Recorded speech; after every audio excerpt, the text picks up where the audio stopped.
Alléluia. Gloire à Dieu. Et donc, la semaine passée, nous avons prêché sur les épreuves et la gloire. Les épreuves vont servir pour la gloire de Dieu. Alléluia. Tes épreuves vont servir pour la gloire de Dieu. N'aie pas peur. Tu passes par des épreuves. Tout le monde, personne n'aime les épreuves. Je suis le premier à ne pas aimer les épreuves. Et quand le Seigneur m'a dit, prêche sur les épreuves, j'ai dit, Seigneur, est-ce que ça veut dire qu'il y a des épreuves? Il dit oui. Je n'aime pas les épreuves. Il dit, mais ça va venir. Seigneur, comment prêcher ça? Je dis, Seigneur. Il dit, non, il faut ajouter la gloire parce que comme ça va stimuler les gens à savoir qu'au moins, l'épreuve n'est pas vaine, ça va amener la gloire dans leur vie. Alléluia. Et cette gloire dans les épreuves, nous allons la vivre. Et aujourd'hui, nous sommes à l'école des épreuves. Ça, c'est un bon thème, hein? Un bon titre de message. L'école des épreuves, l'école de l'épreuve.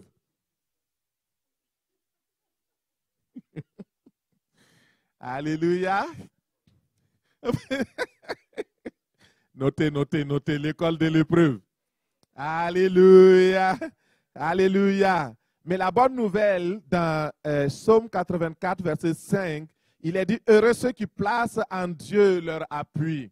Ils trouvent dans leur cœur des chemins tout tracés. Ça veut dire quoi? Que lorsque l'épreuve vient, le Seigneur a déjà disposé des situations et des circonstances pour que tu puisses traverser l'épreuve sans être brûlé. Même si l'épreuve se dresse comme un mur, comme une muraille, tu vas la traverser. Si l'épreuve se dresse comme une montagne, tu vas la traverser. Si l'épreuve se dresse comme l'eau, comme un courant, une vague impétueuse, tu vas la traverser. Dis Amen. Il dit, lorsqu'ils sont dans l'épreuve, ils vont transformer ce lieu de l'épreuve en une source pleine d'eau et la pluie couvre cette vallée-là de bénédiction. Leur force augmente pendant la marche et ils se présentent devant Dieu à Sion. Je dis que tu te présenteras devant Dieu dans la joie après l'épreuve. L'épreuve ne servira pas de tombeau pour toi. L'épreuve ne servira pas de faiblesse ni de perturbation de foi pour toi. Mais l'épreuve va t'élever au nom de Jésus. Alléluia, j'aime Dieu. Parce qu'il vient à notre secours. Alors, rapidement, nous allons regarder ce matin pourquoi Dieu nous fait passer par des épreuves. Parce que si on ne comprend pas la base, on va être fâché contre Dieu. Il y a des gens ici, vous êtes déjà même fâchés contre Dieu. Pourquoi le bon Dieu m'a fait ça? Pourquoi le bon Dieu a laissé mon mari s'enfuir? Pourquoi le bon Dieu, pourquoi malgré sa bonté je suis malade? Pourquoi malgré sa bonté il y a telle ou telle difficulté que je vis? Des difficultés financières. Et tu es fâché contre Dieu. Mais le Seigneur te dit ce matin, ne sois pas fâché. J'ai de bonnes nouvelles pour toi. Et malgré toutes les difficultés que tu traverses, le Seigneur est là et il te soutient. Nous voulons voir pourquoi Dieu permet les épreuves dans la vie de ses enfants. Alors, pourquoi? Dieu permet les épreuves pour que nous puissions mieux le connaître. La première chose, c'est pour nous éprouver la réalité de notre foi et augmenter la valeur de notre foi. Alors, si tu veux noter ça, Dieu permet à ses enfants de passer par l'école de l'épreuve afin de les éprouver, afin de faire valoir leur foi, afin de leur donner, d'augmenter la valeur de leur foi. L'épreuve n'est pas destinée à nous nuire. Au contraire, l'épreuve est destinée en premier lieu à tester notre foi. Et si nous passons le test, la valeur de notre foi augmente. Alléluia. Vous voyez, quand vous voulez faire passer des épreuves aux enfants. L'enfant est au CP1. Il est en première année du primaire. Vous ne savez pas, ils sont peut-être 50 dans la classe. Qui a réussi? Qui n'a pas réussi? Il faudrait tester. Il faudrait faire passer donc le test des apprentissages pour voir est-ce qu'ils ont réussi ou pas. Et cela nous amène à leur montrer, on va faire premièrement test d'oral, français, test de calcul, test de français, test de géographie. Et on va voir, tu as appris aux enfants les 4 points cardinaux.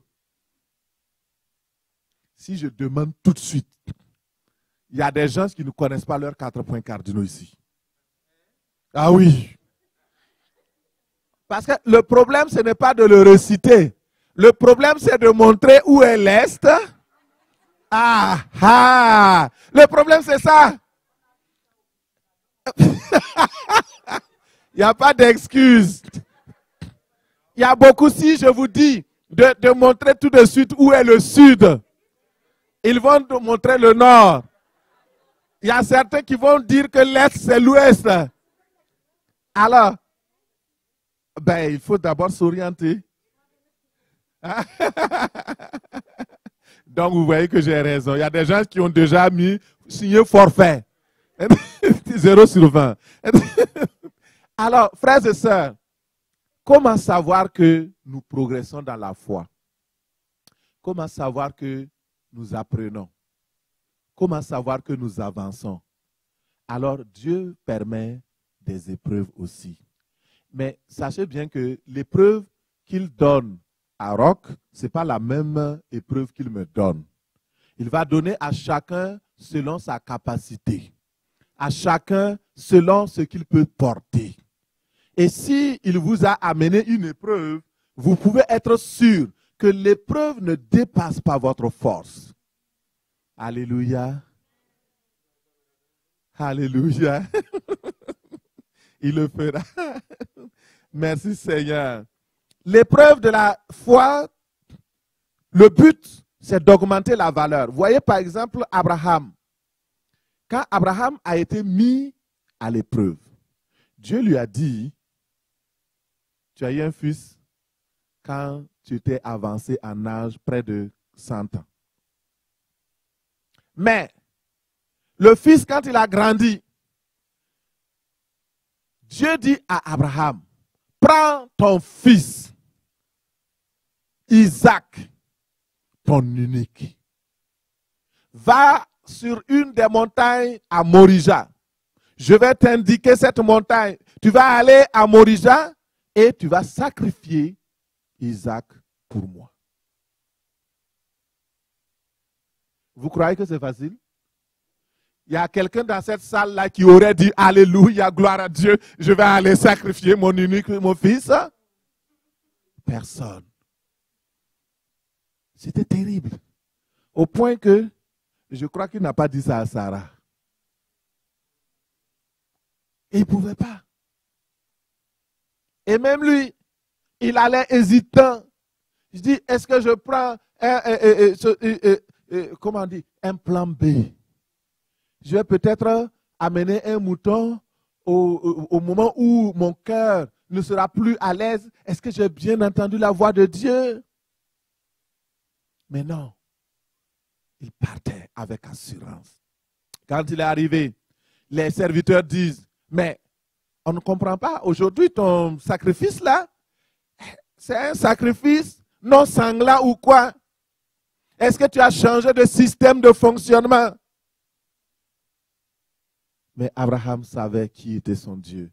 Il dit à ses serviteurs, restez là, moi et le jeune homme, nous allons monter et nous allons adorer et nous reviendrons.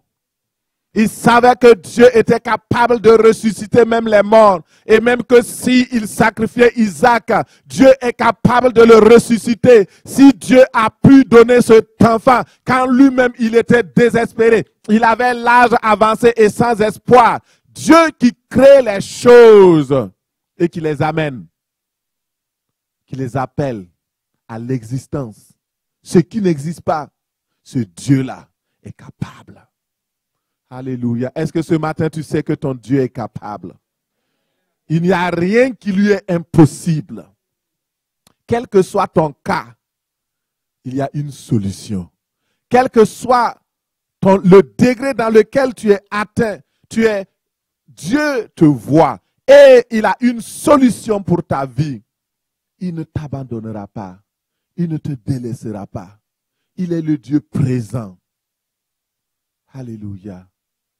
Et son amour durera toujours. Lorsque Abraham a pris l'épée, il a pris le couteau, il voulait égorger son enfant. Il a entendu la voix céleste qui a parlé pour lui dire, Abraham, Abraham, ne touche pas à cet enfant. J'ai pourvu pour le sacrifice. Le test, Abraham a réussi. Est-ce que ce matin tu réussiras ton test?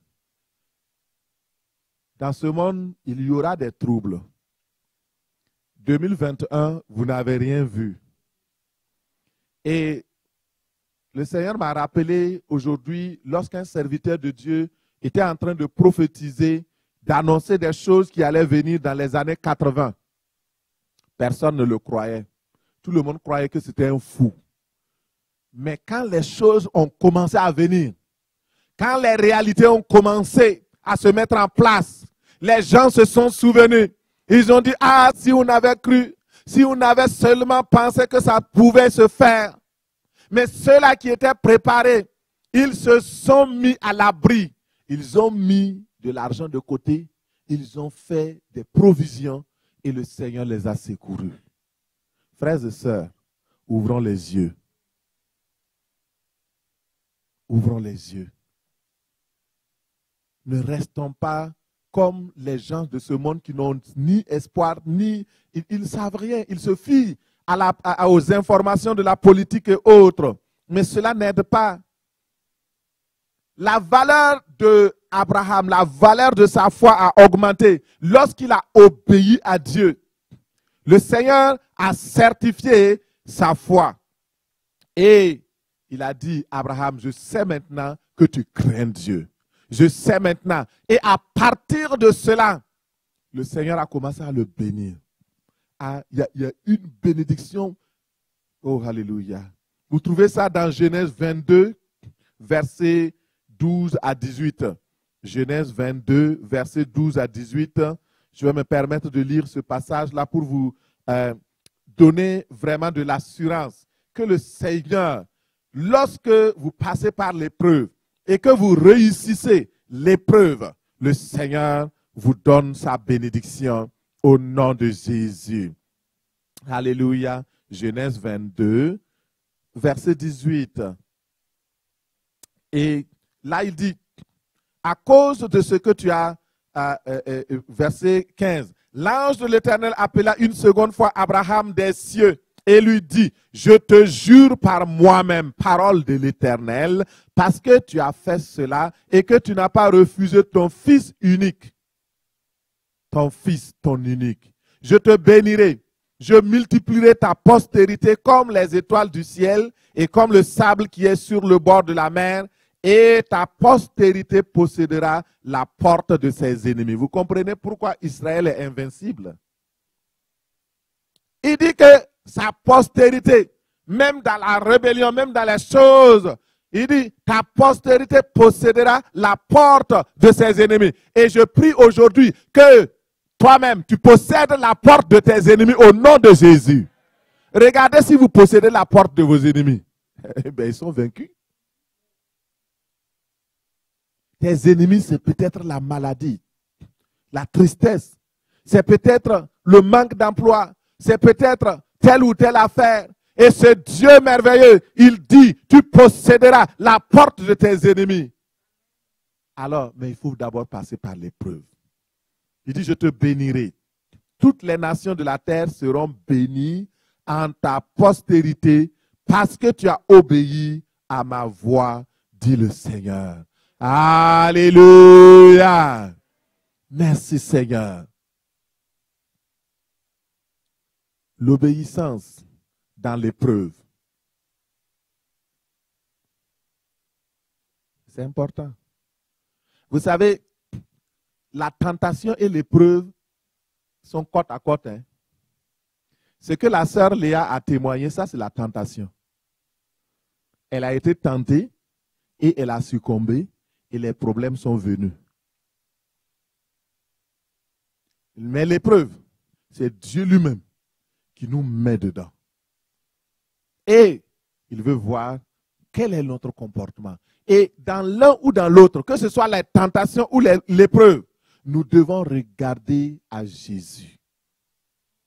Parce que c'est lui le consommateur et le chef de notre foi. Alléluia. La vie chrétienne comporte plusieurs étapes à franchir. Plusieurs étapes. Et nous les avons vues. Nous avons vu les petits-enfants en Christ. Nous avons vu les jeunes gens en Christ, les pères, etc. Et le Seigneur, il va bonifier notre foi. Mais je vais dire aussi, si vous échouez le test de l'épreuve, vous dégradez. Vous perdez de valeur. Vous échouez, vous êtes rétrogradé. La preuve, regardez Adam et Ève. Eux autres, ils ont aussi été mis à l'épreuve. Dieu les a enseignés, il leur a donné les leçons. On ne peut pas évaluer un élève sans l'avoir d'abord enseigné. C'est interdit. Vous ne pouvez pas prendre quelqu'un. C'est pourquoi souvent les gens disent, ah, pasteur, dis-moi, c'est quoi je dois faire? Est-ce que ce que je fais est bien ou pas? Je ne t'ai pas encore enseigné, je ne peux rien te dire. Dieu a enseigné son fils Adam. Il a dit à Adam, écoute, tu sais, c'est moi qui ai créé le ciel et la terre et tout ce qui s'y trouve. Je suis Dieu, il n'y en a point d'autre. Voilà, ce jardin-là, ça s'appelle Éden. Ça veut dire l'enclos de la grâce. Je t'ai mis dans cet enclos de la grâce pour que tu prospères, pour que tu vives et que ta vie ne périsse point, que ta vie soit éternelle. Mais à une seule condition. Regarde, au milieu du jardin, j'ai mis l'arbre de vie. Ça, c'est un bon arbre. Il est succulent. Il faut manger ça. Les autres arbres aussi, tu peux manger. Mais dans les 1 milliard et plusieurs milliards d'arbres qui sont dans ce jardin, il y a un seul. Je te défends de le manger. Et ce n'est pas parce que je suis méchant que je te défends de manger le fruit de cet arbre. C'est parce que le jour où tu vas manger cela, tu vas mourir. Est-ce que c'est vraiment difficile? La leçon a été donnée. L'appréciation a été donnée. Il dit, le fruit là est là, l'arbre est là. Tu peux ne pas le manger. Tu peux ne pas le cueillir. Tu peux même t'éloigner. Tu peux aller de l'autre côté. Si l'arbre est à 1 kilomètre, tu t'éloignes de 2 kilomètres. Mais, vous voyez l'épreuve. Quand le diable a su ça, il s'est dit, voici une bonne occasion. Je vais aller les tenter. Il est passé par Ève. Peut-être que dans ses pensées, il se disait, ah, peut-être c'est elle qui était la plus faible. Il est parti chuchoter des paroles. Tu sais, Dieu vous a dit de ne pas manger des arbres du jardin, mais on vit de quoi? Tu sais quoi ton problème? Vous voyez? Elle pouvait dire, arrière de moi Satan, mais elle ne l'a pas dit. Elle a commencé à écouter le serpent qui parle. N'écoutez pas les serpents qui parlent. Vous savez, aujourd'hui, il y a beaucoup de serpents qui parlent. Il y a des serpents qui sont des faux prophètes qui parlent. Ne les écoutez pas. Il y a des faux pasteurs, des faux apôtres. Ne les écoutez pas. Il y a des serpents qui parlent. Ce sont des gens qui vont vous dire, ah, ton problème là, tu sais, tu pries depuis longtemps Jésus. Là, nous tous, nous prions Jésus. Mais tu regardes, il y a aussi les praticiens qui ont des médicaments pour toi. On peut aussi utiliser, Dieu n'est pas contre les arbres. De toute façon, c'est Dieu qui a créé les arbres. il n'y a aucun tradit praticien qui ne prie pas d'abord ses génies, ses dieux, ses démons, avant de donner son médicament. Alors cherchez-le bien, vous êtes au courant.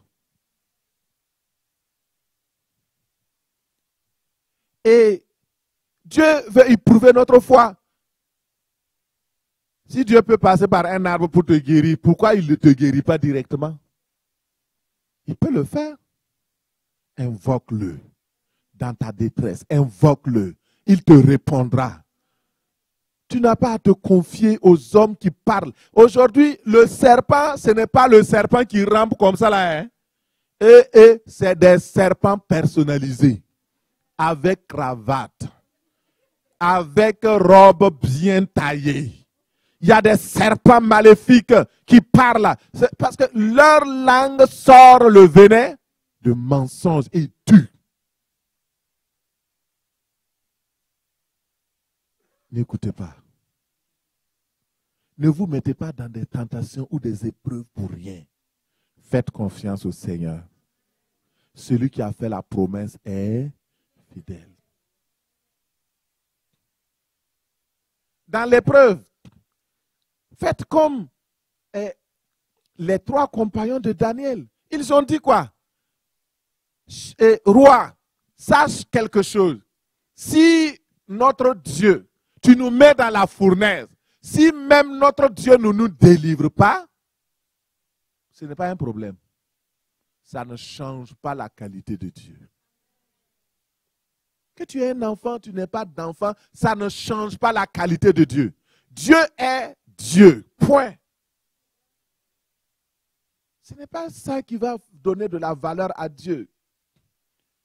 L'exaucement de la prière, c'est une faveur. Mais ça ne montre pas que quand ta prière n'est pas exaucée, que Dieu a changé de valeur. Il est toujours le même. Au nom de Jésus. Dieu est un bon enseignant. Il veut que tous ses enfants réussissent.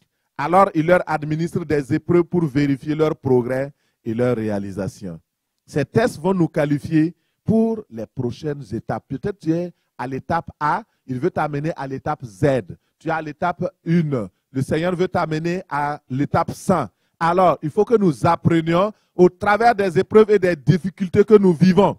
Et nous prenons conscience lors des épreuves et même lors des tentations de nos erreurs, de nos faiblesses. Et pour nous ajuster et pour faire progresser les choses.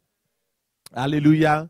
Ainsi, lorsque nous passons par les épreuves, nous prenons nos responsabilités. C'est ça ce que le Seigneur veut.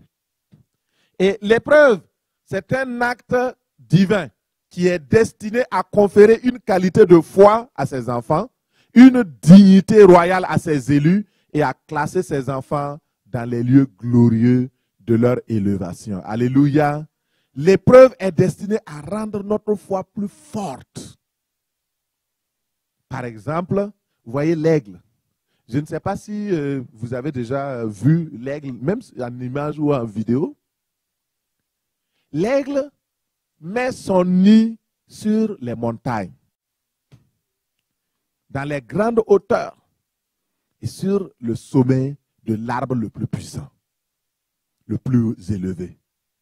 Et lorsque vient le moment, vous voyez les petits aigles, quand il y a éclosion, les aigles sont là, mais aucun n'ose quitter le nid. Les aigles n'osent pas commencer à papoter pour sortir du nid et puis à voler tout seul. C'est la même chose. Les enfants de Dieu nés de nouveau. Nous sommes dans notre zone de confort. On ne veut pas quitter notre zone de confort. On est là, alléluia, oh, alléluia, oh, Jésus m'a sauvé. On dit, maintenant il faut commencer à prier, à faire le combat spirituel, à gêner. Ah! Il faut commencer maintenant à prendre ceci. On veut donner la nourriture solide. Ah, non, non, non, non. Je vais continuer le lait, tu sais. Nous avons une grande fille qui continue de boire le lait. Mais le lait, c'est bon. Mais si tu ne te nourris que de lait, À un âge où tu as 12 ans, 13 ans, il y a quelque chose qui manque. Ton corps ne reçoit pas tout.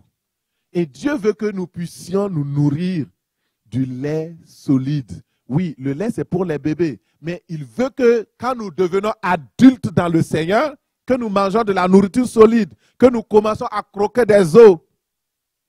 Quand on croque l'os, alors ça fait mal un peu. Hein? Mais ça solidifie les mâchoires. Alléluia.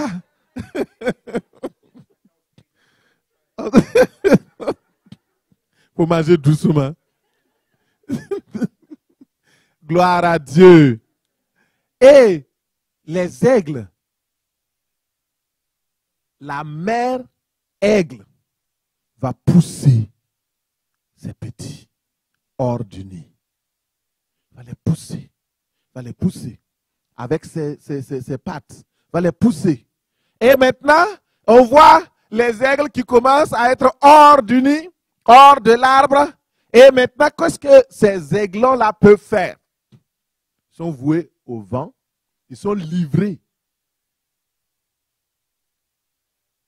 à la pesanteur. C'est là que les petits aiglons vont commencer à libérer leurs petites ailes pour essayer l'instinct de survie. Et pendant ce temps, vous savez ce que l'aigle fait? Il déploie ses ailes et il est sous donc les aiglons au cas où il y aura un qui ne voudrait pas voler et il va se déposer sur son dos. Dans le plan spirituel, c'est la même chose.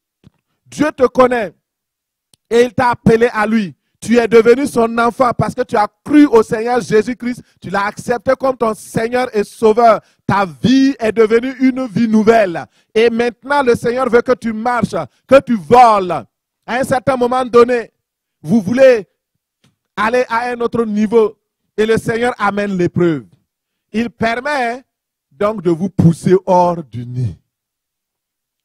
Il veut que vous déployez vos ailes, les ailes de la foi, les ailes de l'esprit, les ailes de la consécration, les ailes de l'amour, afin que vous puissiez voler, que vous puissiez aller à un niveau.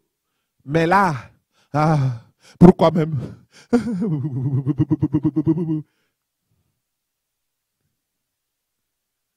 Quand je regarde souvent les petites épreuves que certains ont, pasteur, c'est comme si le monde allait sombrer. Pasteur, tu ne connais pas ce que je vis. Je dis, mais c'est quoi? Il me raconte, ça ne vaut même pas un petit bout de ce que moi-même je vis. Je dis, Seigneur, ouvre leurs yeux. Alléluia. L'aigle, c'est ce que le Seigneur veut nous apprendre. Il faut que tu voles. Il faut que tu sois fort. Et chaque aiglon possède en lui-même la capacité de voler. Et Dieu a mis en toi la capacité surnaturelle de voler au-dessus des difficultés, de voler au-dessus de la maladie, de voler au-dessus des situations. Tu as la capacité. Tu as un potentiel. Ne te néglige pas.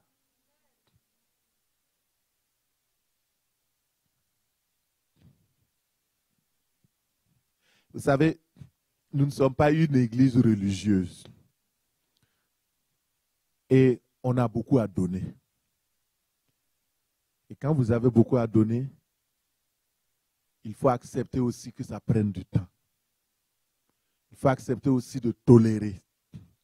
Il faut accepter aussi de supporter. C'est sûr que dans la présence de Dieu, beaucoup ne peuvent pas tenir.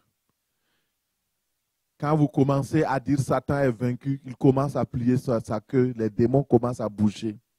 Mais cela n'enlève rien à la présence de Dieu. Et nous devons prier pour ouvrir les yeux. Les épreuves, ce n'est pas pour nous nuire. C'est pour que nous puissions prendre des racines. Alléluia. Les petits ne peuvent pas voler sans que la mère ne les pousse dehors. Et de la même manière, dans Deutéronome 32, verset 11, La Bible dit pareil à l'aigle qui éveille sa couvée, voltige sur ses petits, déploie ses ailes, les prend, les porte sur ses plumes. L'Éternel seul a conduit son peuple et c'est lui qui te conduit au nom de Jésus. Il n'y avait avec lui aucun Dieu étranger. Dieu ne veut pas que nous mélangeons les choses. Et par les épreuves, Dieu veut nous amener à étendre, comme je l'ai dit, nos ailes de la foi. Aussi, il nous enlève les appuis, les choses sur lesquelles nous comptions et sur lesquelles nous avions les regards. Et notre foi grandit. Nos petites ailes se déploient, commencent à battre. Et nous avons confiance en lui. Parce que de toute façon, on ne peut pas ne pas se confier en lui. Si on se laisse, on va tomber. Il faut faire confiance en Dieu. Alléluia. L'épreuve nous amène au courage, la patience, l'endurance. Et cela forme notre caractère. C'est important. Il y a des personnes, ils ont un caractère tellement dur. Mais Dieu veut les utiliser. Alors, comme ils sont durs, Dieu dit, ok, on va voir. Moi aussi, je vais amener l'épreuve jusqu'à ce que tu sois adouci. Et plus, toi, tu durcis. Tu lèves donc le coude. Ah, Dieu dit, ok, je vais augmenter la quantité de l'épreuve. Le poids. Non, je ne suis pas d'accord. Dieu dit, ok, on va ajouter. Comme ça, tu vas baisser. Quand Benda, tu vas être baissé. Seigneur, j'abandonne. C'est toi. Oh, j'abandonne. En ce moment, tu as été vaincu comme Jacob. Jacob, le Seigneur a permis les épreuves de venir dans la vie de Jacob. Des épreuves et des épreuves. Mais finalement, ces épreuves l'ont amené à s'abaisser. Parce que lui, il était trop fort, hein? Et il luttait contre Dieu. Et beaucoup luttent contre Dieu. Je préfère lutter avec Dieu que de lutter contre Dieu. Si vous luttez avec lui, il vous donnera la force de vaincre. Au nom de Jésus, n'ayez pas crainte. Il est présent. Alléluia. Amen. La troisième chose que le Seigneur fait lorsque les épreuves viennent, c'est de nous donner la victoire dans l'épreuve qui permet de remporter le trophée de la gloire. Alléluia. Les épreuves nous préparent à la couronne de la victoire finale. Dans 1 Pierre 1, verset 7, le Seigneur nous montre que nous ne pouvons pas vaincre, nous ne pouvons pas remporter la couronne de vie sans passer par les épreuves. Et Dieu veut atteindre par l'épreuve un résultat, premièrement de louange, deuxièmement de gloire et troisièmement d'honneur. Et il nous prépare parce que Jésus-Christ revient bientôt.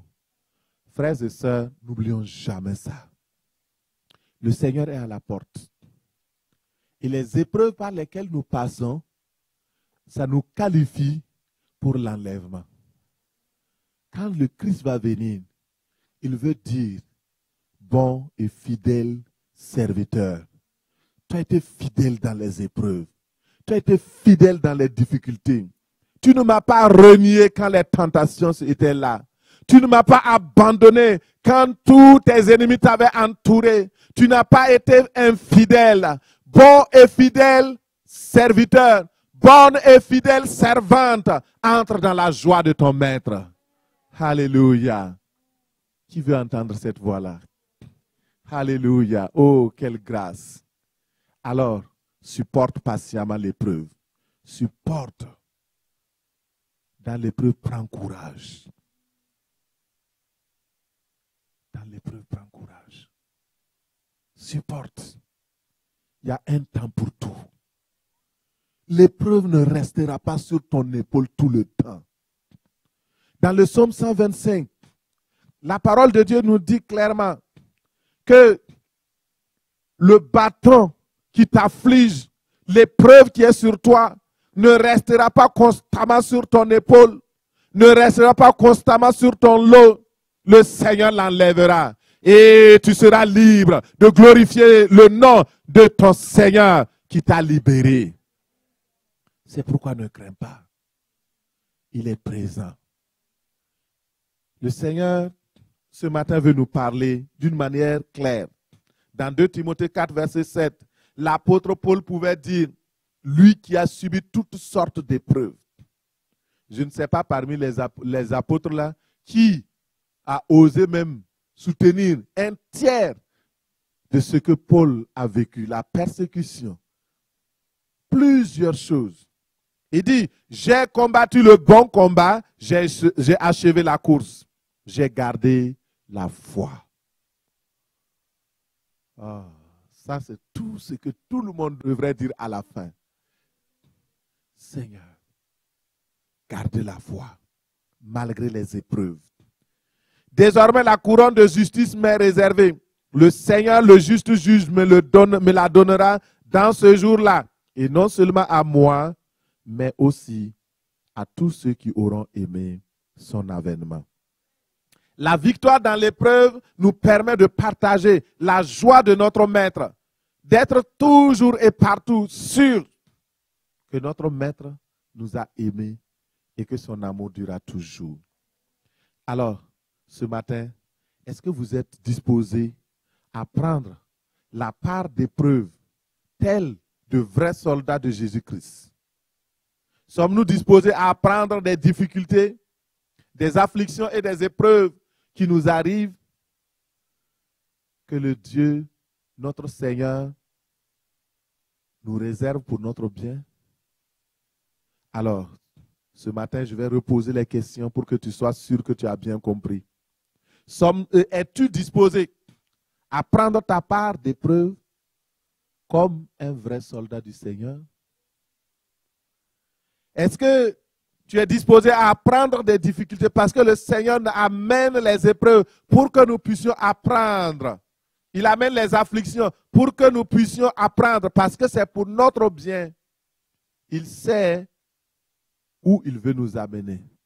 Il sait où il nous met par des chemins sinueux. Et ce matin, si ta réponse est oui à ces deux questions, alors tu es à la bonne place. Le Seigneur va déposer entre tes mains les clés qui te permettront de transformer tes épreuves en opportunités et de vivre dans la victoire. Le Seigneur est puissant. Il est merveilleux. Il est glorieux. Il n'y a point de Dieu semblable à toi. Et ce matin, nous allons prier. Nous allons prendre le temps qui reste pour prier. Nous sommes à l'école de l'épreuve.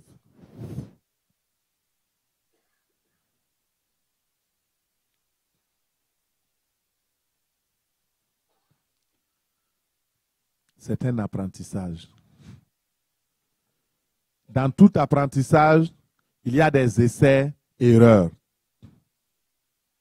Dieu ne t'en veut pas pour les erreurs que tu fais.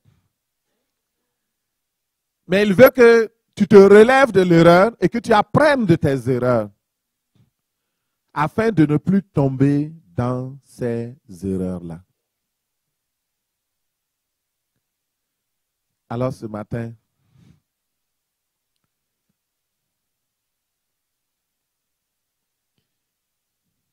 si tu es disposé à prendre ta part d'épreuves que le Seigneur a réservées pour toi, parce que chacun a sa part d'épreuves. Il y a des gens qui les passent plus rapidement que d'autres. Il y a d'autres qui sont plus durs, il faut vraiment les briser. Mais l'épreuve va servir à modeler ton caractère, à changer radicalement tes pensées, à t'amener à un haut niveau.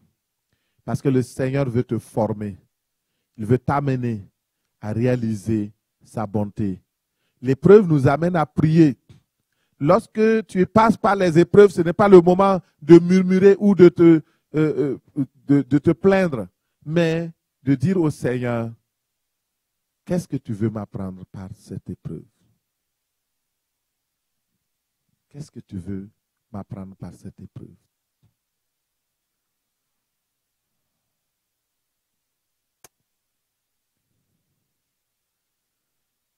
Merci Seigneur.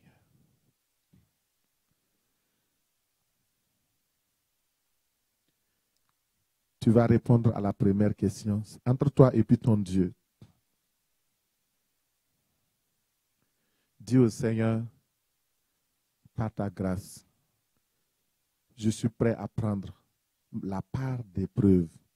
Parce que je sais que l'épreuve, ce n'est pas pour mon mal, mais c'est pour mon bien. Je suis prêt. Je ne sais pas comment je réussirai, mais je sais que je réussirai par ta grâce.